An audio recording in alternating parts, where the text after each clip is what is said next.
Tiger 800 2025 model. Wow! Ayoko maging bias pero ito yung pinaka gusto ko kung magkakaroon ako ng naked bike alin sa dalawang to. So yun sa gilid, huwag niyong pansinin yan, mga motor natin yan. Napabayaan na po dahil sa sobrang busy natin. H2 Supercharge, sumisipol.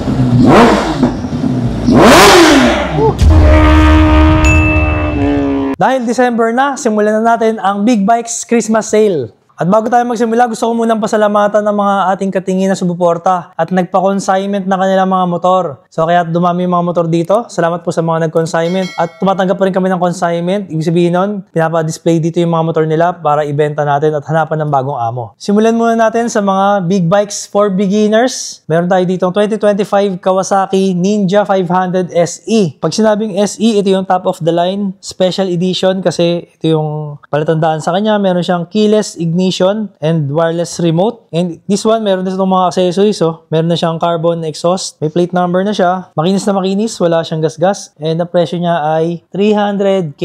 Tapos yung odo niya, 4,000 odo lang to. At syempre, galing sa first owner, kaya legit. Ngayon, kung gusto mo naman mas malakas ng konti sa Ninja 500, meron tayo ditong 2024 Ninja 650. So, 650cc siya. This one, 2K odo lang to. Kaka-break-in lang. And all stock siya. Pero may RFID na siya. Galing din sa first owner. And makinis na makinis. Wala siyang issue. May plate number na rin. Ang presyo lang niya is only 310. Yung brand new nito is 450. Dito naman, marami naghahanap nito. 2023 Ninja 400 kasi ito yung perfect na ginagamit sa racetrack. Tsaka meron talagang category sa mga race na Ninja 400 ang gamit sa 400 category. Perfect para sa beginner at sa mga gustong mag-aral sa racetrack or pwede rin pang daily or pang long ride kasi hindi siya sobrang aggressive. And this one, marami na itong accessories. Unang-una yung odo niya. 3,000 odo lang to. Tapos yung gulong niya naka Pirelli Super Corsa SC soft compound tires. Front and rear. Bago pa. Yan, kalalagay lang. Saglit pa lang nagamit, tapos naka-exhaust na siya. May plate number na. Maganda pa rito, naka-Litec rear sets. May frame sliders, radiator guard, at makinis na makinis siya. And this one, 265 lang. Sulit na sulit, no? Para sa isang loaded na Ninja 400, galing din po sa first owner yan. At kung gusto mo naman ng Ninja 500, pero ayaw mo ng SE, gusto mo hindi susi, tsaka gusto mo ng mas affordable, meron tayong 2024 Ninja 500 Standard, 5K Odo. May plate number na, meron na siyang exhaust, at ang presyo niya lang is only 270K. At kung ayaw mo naman ng mga nakasubsob, gusto mo ng naked na standard para upright pang long ride, meron tayong Kawasaki Z650, same engine ng Ninja 650, and this one, 2023 model, 8K Odo lang siya. Siyempre, meron ng plate number, may tail tidy, tapos meron siyang hawakan dito na CNC, may paddock spool, may frame sliders, at may radiator guard. Sobrang kinis, meron na ring bar and mirror. Selling for only 285K. Ngayon, kung gusto mo naman ng classic at hindi nalalaos na forma, timeless, meron tayo ditong Z650 RS. Ito ay 50th anniversary edition, limited edition. So, 11K Odo lang siya, 2022 model. At may mga accessories na siya. Meron na siyang aux light, may slider, may radiator guard, may rear axle slider, paddock spool. Meron na rin siyang plate number. At ang maganda rito, meron siyang SW Motec side bag. Original yan, made in Germany. Bar and mirrors na may blue lens. And yung presyo niya ay 285,000 lang. Another Ninja 500, this one is 2K Odo lang, fresh na fresh, halos bago pa, 2024 model. Meron na siyang exhaust, meron na siyang plate number, at meron na siyang radiator guard, RFID. Price niya is only 280. Kung gusto mo naman ng Kawasaki na kakaiba yung kulay kasi meron tayo ditong red na Kawasaki, bihira yung red na Kawasaki. 2024 lang ito nilabas. Z650, ang tinakbo lang niya is 9K Odo. May mga accessories na rin siya tulad nitong touring visor, Rizoma, CNC na side mirror, radiator guard, frame sliders. May plate number na rin to. May mga tank pad. Fresh na fresh, parang bago pa. And combination siya ng candy red and glossy black. And yung presyo niya is 285K. Ngayon naman kung hindi ka pinagpala sa height, gusto mo ng mababang seat height, ito yung pinakamababang seat height sa big bike ngayon. So kahit mga height na 410, kayang maabutin to. Kita nyo naman.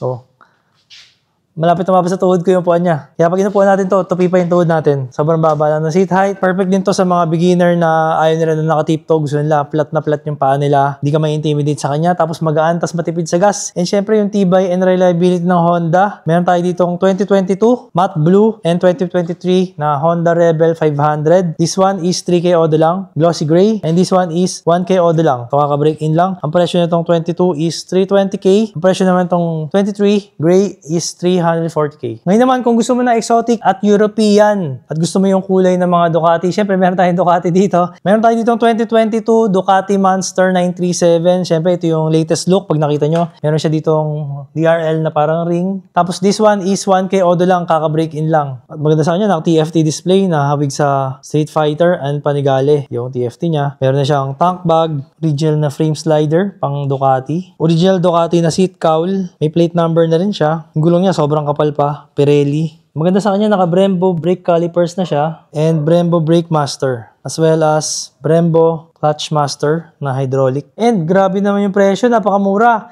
600k na lang to. Ngayon tapos na tayo sa mga 2-cylinder. Dito naman tayo sa 3-cylinder. Meron tayo dito 2023 Triumph Trident 660. This one is 5K Odo lang. May frame sliders na siya, may plate number, may engine guard. Glossy gray yung kulay niya, adjustable levers na Triumph, radiator guard. Meron siyang RFID. And this one is only 380k. Ngayon, kung gusto mo naman ng version 2, ito yung latest na Trident. Ito yung 2025 na Trident 660. So, bukod sa colorway na bago sa kanya, nagkaroon na siya ng white stripes. This one, meron na siyang cruise control, tsaka factory installed na quick shifter with auto blip. Meron na rin siyang sport mode. And meron na rin siyang frame sliders and radiator guard. And this one, 3K Odo lang to and presyo lang niya is 470k. Ngayon, kung ayaw mo ng yellow na version 2, mayroon tayo dito 2025 version 2 Trident 660 na kulay black. Actually, glossy black siya, tapos may stripe lang dito. Very minimalist. So, almost brand new rin to. At this one, marami siyang accessories. Kita nyo naman, meron na siyang rear axle slider, paddock spool, full system exhaust na made in Thailand, Evotech slider, radiator guard, front axle slider, grab bar ng Tiger 660, and meron din siyang Evotech na lagayan ng action cam. Evotech adjustable levers, and Evotech bar and mirrors, and Evotech lever guards. GB Racing engine guards. Ang maganda sa latest version na Trident 660, meron na siyang cruise control, sport mode, tsaka factory installed na quick shifter, up and down. Ito worth 26,000 to sa kasa. Pero sa version 2, kasama na yan. 2K Odo lang siya and ang price niya is only 470k. And ngayon naman, kung gusto mo ng sport version ng Trident, gusto mo yung nakasubsob, gusto mo ng magmaralaki, gusto mo mag-racetrack, gusto mo magpasahid tuhod or mag-practice, maging isang racer, perfect din to. Pwede mo rin gamitin to sa super sport category kasi 660cc. And this is the Daytona 2024 model. 2K Odo lang to, kaka-break in lang. At ang maganda rito sa Daytona, mas malakas siya both sa arangkada at saka sa top speed. Kasi horsepower niya is 94 horsepower kumpara sa 80 horsepower ng Trident. So, siyempre, sound check natin. This one, naka-Orion exhaust na siya. Grabe. Wow, lakas. Mas malakas to sa CX-6R. Sarap, ng tunog.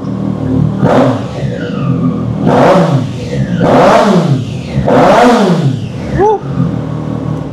At ang maganda rito, meron pa siyang sport mode. Kaya mas aggressive talaga yung pakiramdam. Sobrang responsive niya. Nung natry ko siya, sobrang sarap gamitin. At syempre, magaan din. Meron siyang frame sliders and radiator guard. Dating presyo nito is 550. This one, 440k na lang siya. Hindi naman kung ikaw ay beginner at gusto mong tumalon sa inline 4 at ma-experience ng inline 4 na big bike, ito yung perfect na platform para sa'yo. Panimula, this is the 2025 Kawasaki ZX4RR. Pag sinabing 4RR, meron na siyang fully adjustable na rear suspension and preload adjustable yung front forks. And this one, almost brand new. Actually, hindi talaga siya nagamit. Kasi makita nyo yung gulong niya. Ayan, oh. Meron pang guhit sa gitna. Nakita nyo yung markings niya. So, kaya nagkaroon ng dumi yung gulong, tinulak kasi yan. Pero kita nyo, may guhit pa dito. Yung pinaka-molde ng gulong. So, practically, brand new. Makinis na makinis. At 1 kilometer Odo lang to. Para patunayan ko sa inyo na brand new talaga siya. Ayan, minsan pag bumili ka sa dealer, meron talagang Odo. Kasi tinutulak-tulak nila yan. So, kakatulak sa planta or sa kasa. Kaya siya nagkaroon ng Odo. Pero hindi pa talaga to nagamit at napatakbo sa kalye. Kahit pa paano, meron na siyang slider. Frame slider, front axle slider. Makikita nyo yung kanyang headers and radiator. Sobrang linis pa. Ayan, di ba? Kung ano itsura ng display sa showroom, ito yun, parehas na parehas. And this one, 2025, selling for only 465k. Syempre, negotiable pa at pwede ring iswap sa mga lower units. Ngayon naman, kung nabibiting ka na sa CX-4RR, gusto mo nang tumalon sa middleweight category Super Sport. And good news, meron na ngayong category ng Super Sport category, mga R6, mga ZX6R, mga Panigale V2, magkakalaban na yan sa category na yan. This one is 636cc na ZX6R 2022. At makita naman natin, fresh na fresh. At ito ang best-selling middleweight super sport in the world kasi nga, sobrang sulit niya. Para sa power niya, 130 horsepower. Tapos this one, talagang na-preserve ng first owner to. Kaya makita mo, parang bago pa siya. Kahit na 2022 model pa siya. Wala ka talaga makikitang galos dyan. May plate number na siya. Tapos ito, naka-exhaust na rin siya. May frame slider na. May radiator guard. At grabe yung odo niya. Kita nyo naman, 2,200 lang yung odo. Talagang fresh na fresh. Siyempre, pakinggan natin kung gaano kaganda yung exhaust niya. Wow! Solid!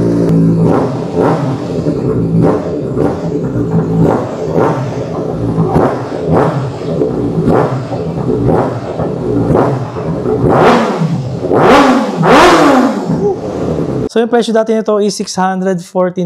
Ngayon, kita nyo naman, 560 na lang to. Ngayon naman, kung gusto mo yung medyo modelo na ZX6R, ito yung new look na kasi. Mas naging singkit na yung headlight niya. And this one, kaka-break in lang din niya. 2K Odo lang to ah. And may mga accessories na rin siya. Meron na siyang radiator guard. Meron na siyang frame sliders. AR exhaust. May plate number na rin. May tail tidy. Meron tank grips. Makinis na makinis. Wala siyang gasgas. Meron na siyang racing windscreen and quad lock pro na cellphone holder. So, brand new price nito is nasa 710. So, this one is nasa 650k na lang siya. Siyempre, negotiable pa. Tapos yung gulong, kita nyo naman, makapal na makapal pa. Galing din sa first owner, kaya siguradong legit ang Odo. Ngayon naman, kung gusto mo ng inline 4 na sport bike, pero hindi siya ganun ka-aggressive kasi this one, meron tayo ditong 2023 Honda CBR 650R. And yung handlebar kasi nito, yung clip-on niya medyo nakataas ng konti. Kaya hindi ka sobrang sub-sub sa kanya. And siyempre, the reliability and quality of Honda, alam naman natin, walang issue ang mga CBR and CB650R engines ever since nilabas sila. Sobrang tibay. And yung itsura niya, mukha siyang Fireblade, yung double R. Kaya sobrang pogi na itsura. Tapos,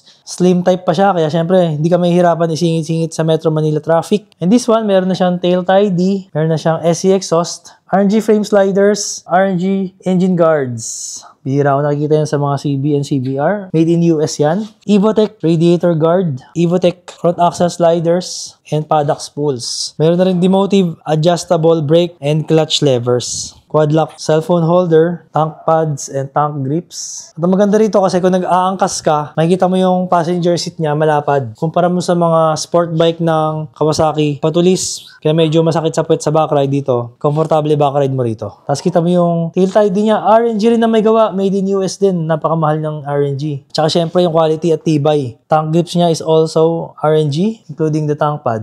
Meron na siyang RFID. And this one, pati yung gulong niya, upgraded na. Naka-Pirelli na siya. Diablo Rosso 3. Kung ganda niyang Pirelli Diablo Rosso 3, mas makapit yan sa Dunlop na stock tires ng CBR. Kaya masarap na pa-banking to. At naka-full system exhaust na rin pala siya. Kaya mas magaan na siya at mas maganda yung tunog. Ang brand new price nito is nasa 550 and this one, 1K Odo, kaka-break in lang. 450k lang. At kung gusto mo naman ng naked version ng CBR, gusto mo upright at relax ka, this one is a 2023 Honda CB650R. 7K Odo lang at nakita mo naman, naka-Akrapo Beach original full system exhaust na siya, worth 70,000. So dyan pa lang panalo ka na kagad. Tapos meron na rin siyang Evotech na frame sliders, Evotech na radiator guard, puro original, may plate number na rin siya. Makinis na makinis, tank pad, tank grips. Tapos imagine, ang presyo lang niya is 460k. So pag binawas mo yung accessories niyan, pumapatak na lang to, parang 390 na lang siya or 370. So panalang-panalo sa 460k at loaded na siya ng mga original accessories. At kung gusto mo naman ng updated, syempre ito yung new look ng CB650R. This is the 2024 CB650R. And for 24, updated na yung itsura niya. So makikita mo yung headlight niya, hindi na siya round headlight, parang teardrop na yung itsura niya. So ito yung DRL niya. This one, meron na siyang headlight guard. 7K Odo lang siya. Ito, meron na rin siyang aux lights. 2 colors. May radiator guard, may frame sliders. Naka R11 full system exhaust na rin siya. Loud horn. Ang ganda ng kulay niya, no? Metallic red ng Honda. May tank grip and tank pad na rin siya. May plate number na rin siya. Gulong makapal pa. Sobrang kinis na parang naka-ceramic coating pa nga to. And yung audio lang niya is 7K. Tapos ito, naka-TFT display. Kaya poging-pogi, updated na itsura. And yung presyo lang niya ngayon ay only 465K. At ngayon naman, kung gusto mo ng latest na CB, pero ayaw mo namang gumagamit ka ng clutch, gusto mo semi-automatic, huwag ka mag-alala. Ito, paganda pang traffic to kasi usually pag may clutch, di ba, nakakapagod sa traffic, masakit sa kamay. This one is semi-automatic. Ito yung tinatawag na Honda CB650R with e-clutch technology. So, meaning nung para ka naka-XRM or Honda Wave na semi-automatic siya. So, cambio ka lang ng cambio. Ganun pa rin ang cambio niya. 1 down, 5 up. Pero yun nga, hindi ka napipiga ng clutch. And this one, may mga accessories na rin siya. Gaya ng radiator guard, frame sliders, Orion exhaust. May plate number na rin siya. May tank pad, may cellphone holder. At ang palatandaan sa kanya, kapag naka-e-clutch, meron siya ditong module. Makikita mo rito. Tapos nakasulat dyan is Honda e-clutch. 3K auto lang siya and ang presyo niya is only 525K. Ngayon naman, kung gusto mo ng low seat height na big bike, Rebel 500, meron tayo dito ang 2024 CF Moto CL450. So maganda rito, 400 auto lang to. So hindi pa na break-in, almost brand new. Tsaka meron na siya mga accessories kagaya ng windscreen, crash guard, radiator guard, backrest, and comfort seat para mas komportable sa long ride. Tapos meron siyang leather bag sa harapan. So maganda rito, naka 270 degrees crank. Kaya maganda yung tunog niya, parang V-twin. Tapos naka dual balancer shaft yung makina, kaya sobrang smooth at wala kang mararamdamang vibration. Tapos kita mo naman yung headlight niya. Cute, di ba? All LED pa yan. As well as yung panel niya. Retro siya, bilog pero kita mo na naka-TFT display yan. Kaya para sa presyo niya, 255K. Panalo na. Tapos ang ganda pa ng kulay, glossy black. At ngayon naman, kung gusto mo ng cruiser, low seat height, pero gusto mo fully automatic, ayaw mo gumamit ng clutch or hindi ka pa marunong gumamit ng clutch, perfect to sa mga beginner, perfect dito sa mga malalaking tao na gusto lang mababa ang seat height or malit na tao na gusto ng automatic, or beginner for mga retiree, mga senior, pwede rin. So marami siyang compatibility, and this one is the version 2 ng Rebel 1100. So ang difference ng version 2 is yung DCT niya is generation 2 na or Gen 2. So, mas maganda yung... So, meaning ng Gen 2 na DCT, mas maganda yung shifting niya, yung hatak niya. Mas refined. Tapos, ang pinaka-obvious na difference ay ito. Naka-TFT display na siya. Nakaparehas ng sa XADV panel. Tsaka sa CB650R. And then, makikita nyo dahil nga siya dual clutch transmission, wala na siya ritong clutch lever at wala na siyang shifter. And makita naman natin yung audio niya is 3,482 audio lang. Tapos naka-dimmable na siya na aux light, Circo Moto. Yung aux light niya, meron na rin siyang crash guard. SW Motec pa yan, made in Germany. So crash guard pa lang, alam mo na talaga na high-end na siya. Talagang safe na safe yung motor mo dyan. Meron na rin SW Motec na tank flange. Ready na siya sa SW Motec na tank bag. Meron na rin siyang backrest. May plate number na. May comfort seat. Tatak Wolf line. So, branded pa rin yan. And naka Vans and Hines exhaust siya, original. Made in US. So, yun sa gilid, huwag niyong pansinin yan. Mga motor natin yan. Napabayaan na po dahil sa sobrang busy natin. Pero okay, mag-alala. Next content, baka hopefully magamit na natin, hugasan natin. Ito, di pa rin tayo tapos sa build natin sa drugstore natin. So, abangan nyo. Ang pangako na hindi mapako. And presyo nga pala nito is 610K lang. Oh. Ang brand new is 660. So, almost brand new and super loaded. Galing din sa first owner, kaya sigurado ka na legit ang audio niya. Ngayon naman, ayoko maging bias, pero masasabi ko na ito yung pinakagusto ko kung magkakaroon ako ng naked bike, alin sa dalawang to. Kasi naman, sobrang gaan at nasa kanila lahat ng electronics na hanapin mo sa isang big bike. Sa isang flagship na big bike, pero sila middleweight category, 890cc. This is the 2024 Yamaha MT-09 SP. The latest version, pag sinabing SP, ito na yung kompleto. So, meron na siyang all-ins, fully adjustable suspension. So, makikita mo dito, meron siyang adjustment ng compression. Sa right side naman, meron siyang adjustment ng preload. And dito, sa pinakailalim ng shock is the adjustment ng rebound. So, matitimpla mo talaga according to your weight. Kaya sobrang plush, sobrang sarap ng ride nito. Tapos, napakatipid pa sa gas. Sinubukan namin. Nag 19 km per liter kami ni Mrs. Katingin. And syempre, may quick shifter with auto blip, may TFT display, keyless ignition, remote. Tapos, nakikita nyo dito, may grill. Hindi po yan speaker. Nilagay talaga ni Yamaha yan para maririnig mo yung intake noise. So, ganun ka lupit yung detail niya, di ba? Attention to detail. Tapos, naka-Brembo na siya na Brake Master. And malupit sa kanya, which is the flagship na gamit sa mga superbike kagaya ng Fireblade and Panigale V4S. So meron tayo ditong parehas na 2024, kaya lang magkaiba ng presyo kasi tulad nito, this one is 4K Odo and presyo niya is 750. SRP ay 800K. So malaki na discount mo, almost brand new. May mga accessories na to. And itong isa naman is all stock, pure stock. Kasi almost brand new. Kita mo naman yung Odo. 80 lang ang tinakbo. 80 kilometers lang talaga. At 780. Kahit pa paano, naka-discount ka from brand new. Pero kita mo naman, may mga pintura pa yung gulong. May mga chicken strips pa. May mga hibla-hibla pa. Siyempre, pares na yan. May discount pa. Pwedeng financing. Pwede rin mag-trade-in ng mga lower CC or lower units dito sa Katingin Bikes. Ngayon naman, kung gusto mo ng 3-cylinder na Yamaha CP3 or tinatawag na Crossplane 3, pero gusto mo ng classic retro look, meron tayo ditong XSR 900 2020 model. This one, 16K Odo. Pero may accessories na siya. Adjustable levers, Orion exhaust, frame slider. Tsaka maganda yung kulay niya. Glossy black na may stripe. 2020, XSR 900, 430K na lang yan. Ngayon naman, kung gusto mo na pang racetrack na superbike or pang long ride kasi meron tong cruise control. Meron tayong 2018 BMW S1000 RR, 13K Odo. And this one, 675 at pwede pang bawasan ng malaki yan. Depende sa'yo, tawaran nyo na lang. Dahil nirarush na to nang nagpa-consign sa atin. At subukan na rin natin yung exhaust niya. Naka-SC Project Original Exhaust. Oh, grabe. Napakalakas. 200 horsepower. EC299. Grabe, no? So maganda rito, mas wild pa siya doon sa mga modelong big bike niya kasi wala pang Euro 5 emission dati. So yung presyo niya is 675, pero negotiable pa yan. Bawasan natin na malaki. Kung talaga interesado kayo, tawaran nyo na lang. Pwede rin swap sa lower CC or financing. Ngayon naman, kung nabibiting ka sa 200 horsepower, gusto mo na mas malakas, meron tayo ditong 235 horsepower, 2022 Kawasaki H2 Supercharge. So Ninja H2, ito yung pinakamatulin na Ninja na road legal. Ito yung tinatawag na H2 Carbon kasi naka-carbon fiber yung front cowling niya. Pero to, nilagyan natin ng carbon winglets from the H2R para parehas dun sa H2 natin. Maganda rito, 4K Odo lang siya. Galing sa first owner, fresh na fresh. Tapos naka-original Austin Racing Titanium siya. Naka-single-sided swing arm. Naka-tail tie din Tapos naka-Öhlins, fully adjustable rear shock. Kaya napaka-plush ng suspension, supercharged engine na sumisipol. And naka-Brembo Style Lima calipers. Brake master niya is also Brembo. Subukan na rin natin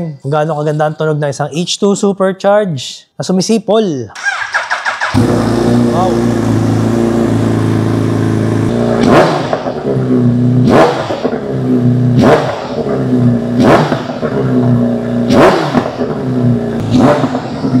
Grabe! Napaka-crunchy!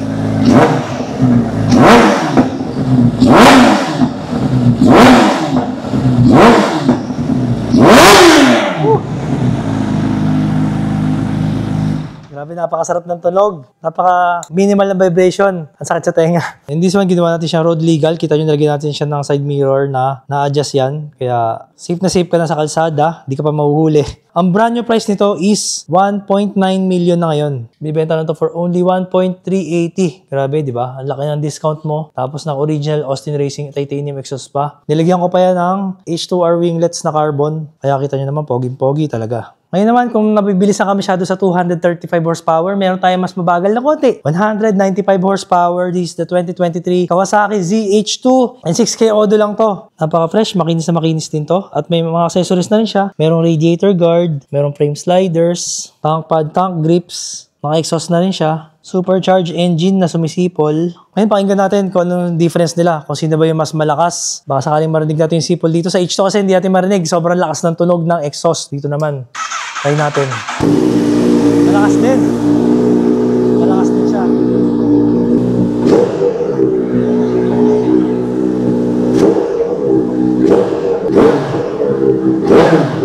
Yun.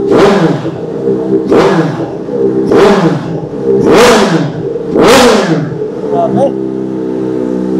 Nangungurot sa tenga. Kinungurot yung eardrums ko. And ang brand new price ngayon nito is 900K. Pero this one, 740K na lang yan. May bawas pa at pwede ring swap sa mga lower CC Ngayon naman, kung gusto mag long ride, gusto mo ng expressway legal pero ayaw mo nang nagka-clutch. Gusto mo chill ka lang talaga at fully automatic na scooter. Meron tayo ditong latest ng Kymco. Isa 2025 exciting VS400. So yung VS400, ang pinaka-latest na release ng Kymco. So advantage niya, keyless na siya. Kaka-break in lang, 3K auto lang siya. Kita nyo, ito yung remote niya. Dalawa yung kasamang remote. And may mga accessories na siya. Maganda rito, meron na siyang crash guard. Kaya safe ka kahit matumba. Meron siyang Senlo aux light na 2 pares. Makita mo yung buttons niya rito. Sobrang daming switches. May cellphone holder na rin siya. Meron siyang SEC, top box bracket. May plate number na. Galing din sa first owner. Kaya fresh na fresh at sure na digit ang Odo. So, brand new price nito is nasa 380k. So, this one is only 345k. Siyempre, negotiable pa yan at pwedeng swap sa mga lower cc. Ngayon naman, kung nabibiting ka sa 400cc, gusto mo ng mas matulin at may cruise control. Meron tayo ditong 2023 Kymco AK550. So, 550cc siya. So, maganda sa kanya para siyang T-Max kasi yung belt niya nandito, nakahiwalay.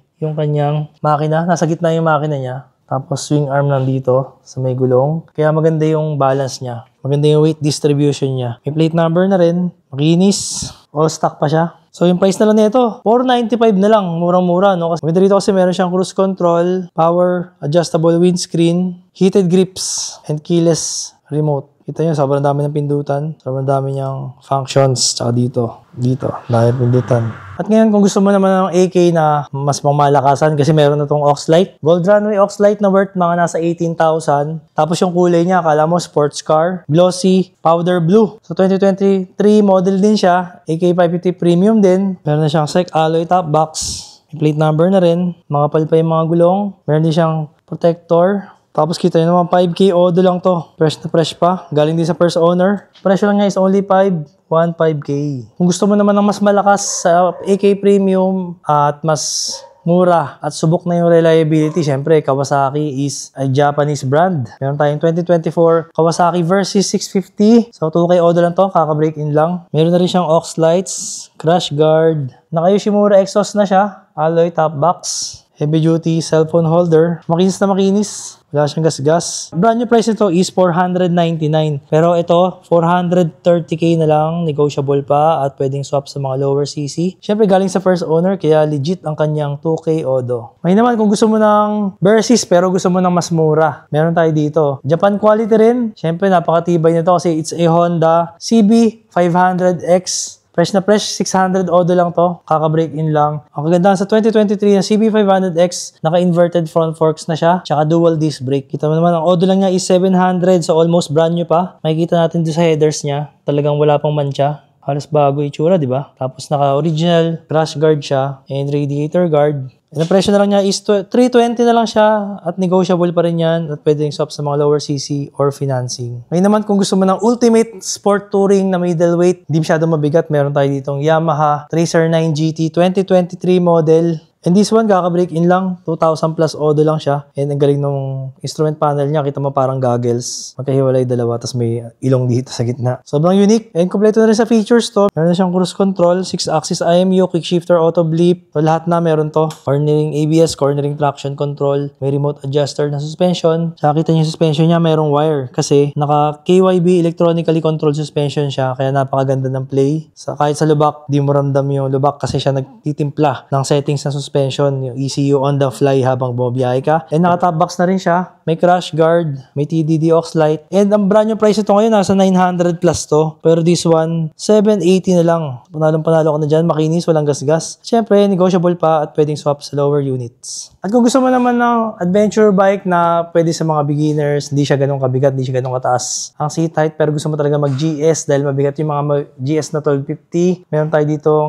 F750. Ito yung pinakamababang seat height ng GS. And this one is 23 model. So, meron pa siyang hanggang 2028 na warranty from BMW. And kaka-break in lang niya, 1K Odo. At may mga accessories na rin siya, kagaya ng headlight guard, Gold Runway aux lights, crash guard, Hells 10 aux light, side pannier bracket, may plate number na rin siya, BMW top box bracket, heavy duty phone holder, meron na rin siyang GPS mount na BMW din, and keyless na rin siya. Tapos may TFT display na rin, kagaya ng mga latest na BMW GS. Maganda rito yung colorway niya. The HP colorway, yung white, blue, and red. Ang presyo na lang nito is 585K.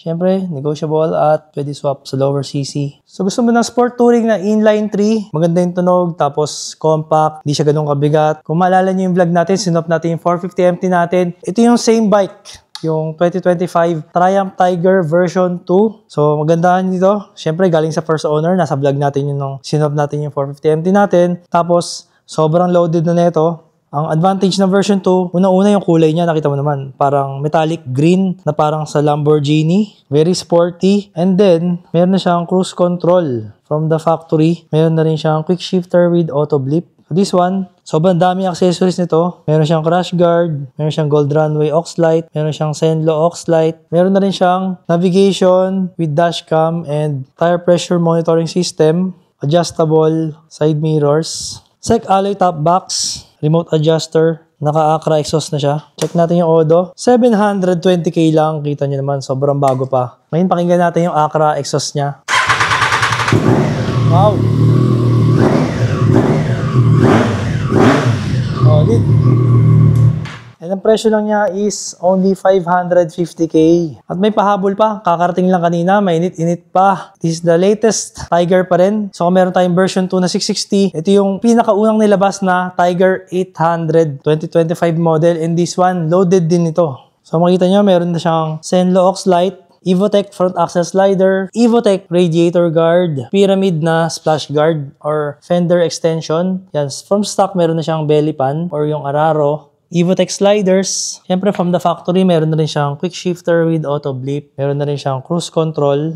Meron siyang original Triumph side panniers. Ang alam ko ang halaga nito nasa mga kulang-kulang 50k ang pares nito. Ang ganda nito yung susi mo sa ignition, yun na rin susi mo sa side pannier boxes. Evotech adjustable brake and clutch levers. CNC side mirrors. At ang pinakamaganda rito is naka-SC project siya na original na exhaust carbon. Carbon Lodi. Naka-tail tie din na rin siya. So makikita nyo yung exhaust niya, original, carbon tip. Tapos nag-blue yung pinaka-tip niya sa loob. Kasi titanium to. Kaya iba talaga pag original. At syempre, hindi tayo matapos dito kung di natin siya masa-soundcheck. Ito, check natin yung Odo niya. 1,670 Odo lang. So, kaka-break in lang niya. Ngayon naman, soundcheck natin yung SC Project exhaust kung gaano kaganda yung tunog.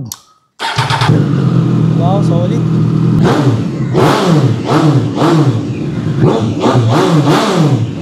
Solid. Naka-bark buster, brake, and clutch lever guards na rin siya. Tapos, makikita natin sa difference ng 800 na Tiger, ito. Meron siya ritong DRL, para siyang ano, no? Parang alien. May ano, no? Parang langgam, yung may sipit. Yung difference ng 800. So, ang brand new price ito is 700k. Pero ito, sobrang loaded. 660k lang. Ayan. Pero pwede pa rin tawaran yan. Swap or financing, kami na bahala sa inyo. Basta, mag-message na kayo sa page natin. At tandaan nyo, kailangan makita nyo muna yung mukha ko sa video call bago kayo mag-send ng down payment. At tandaan nyo yung page natin sa Katingin Bikes Facebook page or direct message na kayo sa ating 0943-550-9357.